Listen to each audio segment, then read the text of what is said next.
Welcome back to yet another video of Bahi Khata by Sonal. आज हम लोग सॉल्व करते हैं, कंटिन्यू करते हैं क्वेश्चंस जो हम सॉल्व कर रहे थे, ठीक है, टीएस गेवाल के। तो उस सीरीज को कंटिन्यू करते हैं और आज सॉल्व करते हैं एक और नया चमकता हुआ क्वेश्चन, ठीक है। तो फिर क्वेश्चन देखो आपके स्क्रीन पे होगा, क्वेश्चन नंबर 55 है। बुक है तो बुक देख लो, नहीं तो फिर क्वेश्चन स्क्रीन पे है, देखो।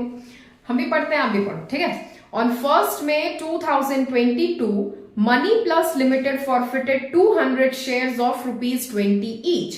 200 shares Money Plus Limited ने forfeit किया था और एक शेयर का दाम था ₹20, ठीक है। नाउ ₹15 पर शेयर कॉल्ड अप, लेकिन उस शेयर्स में दाम, प्राइस तो था एक शेयर का ₹20, लेकिन उस शेयर्स को कंपनी से उस शेयर्स का मांगा कितना गया था, एक शेयर का केवल ₹15 ही मांगा था मनी प्लस लिमिटेड ने, ठीक है। ऑन विच ₹10 पर share has been paid by a, ठीक है। जिन शेयर्स पे, मतलब 200 शेयर्स पे ₹10 पर शेयर पे हो चुका था।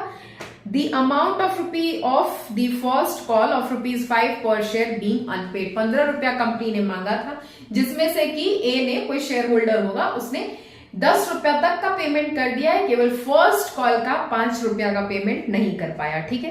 तो 10 days later the directors reissued the forfeited share, ठीक है। तो 10 days के बाद डायरेक्टर्स ने फॉरफिट कर दिया उन 200 शेयर्स को, credited as ₹15 per share paid up for a payment of ₹10 per share। अब देखो 200 शेयर्स पे एक शेयर का कंपनी ने कितना पैसा मांगा था, ₹15, लेकिन अभी रीइश्यू किया है, तो रीइश्यू किया है केवल ₹10 में। अब पहले ₹15 में इश्यू किया था, अब ₹10 में रीइश्यू कर रहे हैं, मतलब डिस्काउंट पे रीइश्यू कर रहे हैं, ठीक है। तो फिर हम पहले पास करेंगे फॉरफिचर का एंट्री, ठीक है। तो फॉरफिचर का एंट्री कैसे होता है, चलो, ठीक है। तो फिर पास करते हैं फॉरफिचर का एंट्री। पहले तो होगा share capital account debit to, जो पैसा नहीं मिला, तो यहां पे कौन सा पैसा नहीं मिला है, तो फर्स्ट कॉल का पैसा सीधा सीधा लिखा हुआ है क्वेश्चन में, ठीक है। तो to share first call account and then to share forfeiture account, ठीक है। अब अमाउंट कैसे पुट करेंगे, तो ये 200 शेयर्स पे कितना, देखो 200 शेयर्स पे कितना रुपया देना था, कितना रुपया कंपनी ने मांगा था, ₹15, ठीक है। तो 200 into 15 कर दिया, ठीक है। 200 into 15 कितना हो जाएगा, 200 कर लेते हैं, 200 into 10 अगर 2000 होता है और 5 तो 5, हाँ 3000, ठीक है। 3000 हो गया ये, ठीक है। नाउ शेयर फर्स्ट कॉल, तो फर्स्ट कॉल पे कितना पैसा नहीं पे कर पाया, ₹5, ठीक है। ये 200 है ना, 200 into 5 1000, तो फिर बच कितना गया, 2000। या फिर ऐसे देख लो कि 200 में अगर ₹10 तो पेमेंट कर ही दिया है, क्वेश्चन में ही दिया हुआ है, ठीक है। तो फिर ये हो गया फॉरफिचर का एंट्री। नरेशन लिख देना, बीइंग 200 शेयर्स फॉरफिटेड, ठीक है। नाउ हम सेकेंड एंट्री करेंगे, तो रीइश्यू का सेकेंड एंट्री होगा, ठीक है। रीइश्यू का सेकेंड एंट्री रीइश्यू का होगा, और रीइश्यू हो रहा है डिस्काउंट में, ठीक है। ₹15 का शेयर्स जो कंपनी ने पहले जब शेयर इश्यू किया था तो ₹15 में किया था, अब उसी शेयर को रीइश्यू कर रही है तो केवल ₹10 में कर रही है। ₹5 का डिस्काउंट दिया है कंपनी ने, ठीक है। तो डिस्काउंट ऑन रीइश्यू का कॉन्सेप्ट है। तो फिर चलो रीइश्यू का एंट्री पास करते हैं। सबसे पहले तो पैसा आएगा, ठीक है, रीइश्यू कर रहे हैं तो पैसा तो आएगा, बैंक अकाउंट डेबिट। उसके बाद डिस्काउंट ऑन रीइश्यू का शेयर्स है, तो क्या डेबिट होगा, शेयर फॉरफिचर अकाउंट, ठीक है। शेयर फॉरफिचर अकाउंट या फिर forfeited share account, forfeiture account debit to share capital account. अब देखो अमाउंट कैसे पुट करेंगे, तो 200 शेयर्स का कितना रुपया में इशू हुआ, रीइश्यू हुआ ₹10, ठीक है। तो यहां पे 2000 आ जाएगा, ठीक। नाउ डिस्काउंट कितना का दिया है कंपनी ने, तो 200 शेयर्स पे ₹5 का डिस्काउंट दिया है, तो यहाँ पे 1000 अगेन आएगा, ठीक है। नाउ टोटल अगर कर दिए हम तो 3000 हो जाएगा। ऐसे बैलेंस करो या फिर 200 शेयर्स इनटू कितना टोटल अमाउंट, ओरिजिनल अमाउंट मतलब पहले जब इशू किया था शेयर तब कितना रुपया मांगा था कंपनी ने एक शेयर का 15 रुपया, 200 इंटू 15 कर दिया तो वैसे भी 3000 आ ही जाएगा, ठीक है। नाउ नरेशन क्या हो जाएगा, being 200 shares reissued at, अब यहां तक भी आप लिख सकते हो या फिर आगे आपको बढ़ने का मन है तो आगे भी लिख सकते हो, ठीक है। Now entry number third entry क्या हो जाएगा, अब देखो कंपनी ने क्या किया था, देखो फर्स्ट कॉल का अमाउंट नहीं मिला था कंपनी को तो कंपनी ने शेयर्स को फॉरफिचर कर दिया और फिर उसी शेयर को फिर से कंपनी ने री इशू कर दिया, ठीक है, डिस्काउंट पे किया, ठीक। लेकिन जो 10 रुपया कंपनी को मिला था उस शेयर्स में वो तो कंपनी का कैपिटल प्रॉफिट हुआ ना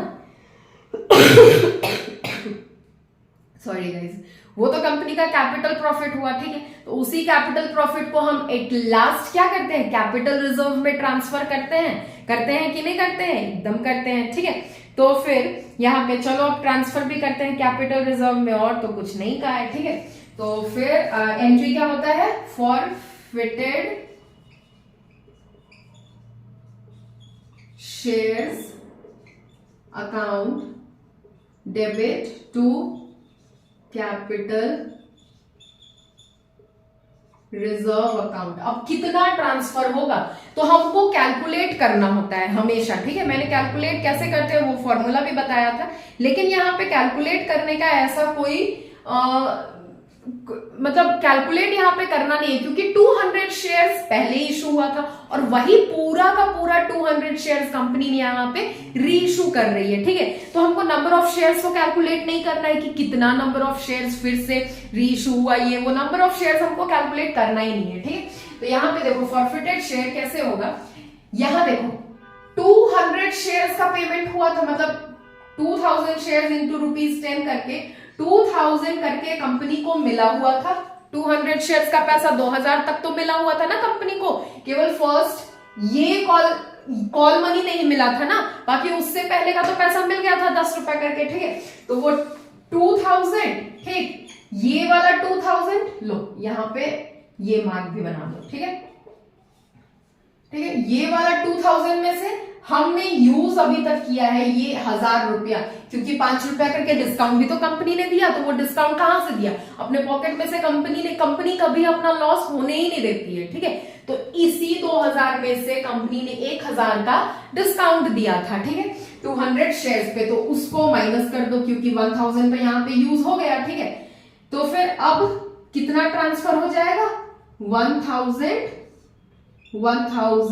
ट्रांसफर हो जाएगा कैपिटल रिजर्व में, ठीक है। अब क्वेश्चन हो गया कंप्लीट, ठीक, हाँ जी, क्वेश्चन यहाँ पे कंप्लीट हो गया। एक बार और देख लो, कंफ्यूजन बिल्कुल नहीं रहनी चाहिए। देखो मेरा कैपिटल प्रॉफिट कौन सा होगा, ठीक है, अगर एज अ कंपनी हम देखें तो मेरा कैपिटल प्रॉफिट कौन सा होगा, वो पैसा होगा ना जो पब्लिक ने पे किया था, ठीक है। पब्लिक ने पे किया, जैसे देखो एप्लीकेशन का मनी, अलॉटमेंट का मनी कंपनी ने पे कर दिया, ठीक है। फर्स्ट कॉल मनी नहीं दे पा रहा है पब्लिक, ठीक है। तो ये जो एप्लीकेशन और अलॉटमेंट का मनी है जो कंपनी को मिला है पैसा, ठीक है, जो पब्लिक ने पे किया है, वो पैसा तो कंपनी का सीधा सीधा कैपिटल प्रॉफिट हो जाता है, क्योंकि अगर फर्स्ट कॉल का पैसा नहीं पे कर पाया है कोई पब्लिक तो कंपनी वो पैसा वापस नहीं करती है, इसीलिए वो पैसा एप्लीकेशन अलॉटमेंट का पैसा क्या हो जाता है, कंपनी का कैपिटल प्रॉफिट हो जाता है। तो उसी तरह से ये 2000 यहाँ पे कंपनी का कैपिटल प्रॉफिट हुआ था, ठीक है। अब कैपिटल प्रॉफिट को ही तो ट्रांसफर करते हैं कैपिटल रिजर्व में हम एट लास्ट, ठीक है। तो यहाँ पे देखो ये 2000, ठीक है। अब कंपनी ने डिस्काउंट दिया, जब रीइश्यू शेयर्स को किया तो कंपनी ने डिस्काउंट दिया, कितना, तो 5 रुपया करके, ठीक है। और उतना ही शेयर रीइश्यू किया था 200 शेयर्स, तो 200 इंटू 5 करके 1000 रुपया तो कंपनी ने डिस्काउंट दे दिया। तो वो डिस्काउंट का पैसा कहां से दिया, मतलब डिस्काउंट कहां से दिया, तो इसी 2000 में से दिया है कंपनी ने डिस्काउंट, ठीक है। कंपनी अपना लॉस कभी नहीं कराती है, तो ये 2000 माइनस ये डिस्काउंट का पैसा 1000 रुपए कर दिए, तो अभी कंपनी के पास कितना बचा है प्रॉफिट कैपिटल रिजर्व में ट्रांसफर करने के लिए, तो 1000, ठीक है। Being capital profit transfer to capital reserve, लिख दो नरेशन, खत्म, ठीक है। देखते हैं दिख रहा है कि नहीं, हाँ जी, ठीक है। तो फिर चलो यहां पे लिख देते हैं 2000 माइनस 1000, ये हो गया 1000, ठीक है। यहां नहीं दिख रहा था, लाइट आ रहा था, इसलिए यहां पे लिख दिया है मैंने, ठीक है।